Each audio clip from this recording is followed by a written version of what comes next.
দোরগোড়ায় বাংলাদেশের টি-20 বিশ্বকাপ। যুক্তরাষ্ট্র ওয়েস্ট ইন্ডিজ মিশন নিয়ে যখন পরিকল্পনা সাজাতে ব্যস্ত টিম ম্যানেজমেন্ট, এর মাঝে লাল সবুজদের বিপক্ষে পূর্ণাঙ্গ সিরিজের সূচি ঘোষণা ক্রিকেট ওয়েস্ট ইন্ডিজের। আইসিসির এফটিপিতে থাকা এই সিরিজ আগে নিশ্চিত থাকলেও এবার প্রকাশ করা হলো পূর্ণাঙ্গ সূচি।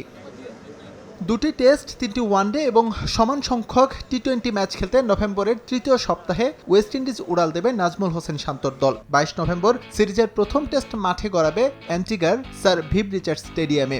30 নভেম্বর জ্যামাইকার সাবাইনা পার্কে অনুষ্ঠিত হবে দ্বিতীয় ম্যাচ। টেস্ট সিরিজ শুরুর আগে অ্যান্টিগায় একটি প্রস্তুতি ম্যাচ খেলার কথা রয়েছে বাংলাদেশের। 3 ম্যাচের ওয়ানডে সিরিজ শুরু হবে 8 ডিসেম্বর। পরের দুটি ম্যাচ যথাক্রমে অনুষ্ঠিত হবে 10 ও 12 ডিসেম্বর।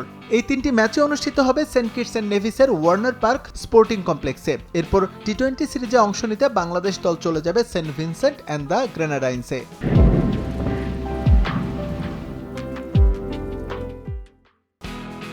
ক্যারিবিয়ানদের বিপক্ষে বাংলাদেশের সংক্ষিপ্ত সংস্করণের মিশন শুরু হবে 15 ডিসেম্বর। 3 ম্যাচের এই টি-20 সিরিজ অনুষ্ঠিত হবে কিংস্টাউনের অ্যারন্স ভ্যালিতে। 17 ডিসেম্বর দ্বিতীয় টি-20-র পর 19 ডিসেম্বরের ম্যাচ দিয়ে সিরিজ শেষ করবে হাথুরু বাহিনী। জুনের টি-20 বিশ্বকাপের পর চরম ব্যস্ত সময়ের মধ্য দিয়ে যাবে বাংলাদেশ। আছে ভারত পাকিস্তানের বিপক্ষে অ্যাওয়ে সিরিজ, দক্ষিণ আফ্রিকার বিপক্ষে নিজেদের মাঠেও আছে খেলা। এরপর মাসখানেকের সফরে ক্যারিবিয়ান দ্বীপপুঞ্জে গিয়ে বছর শেষ করবে নাজমুল শান্তর দল।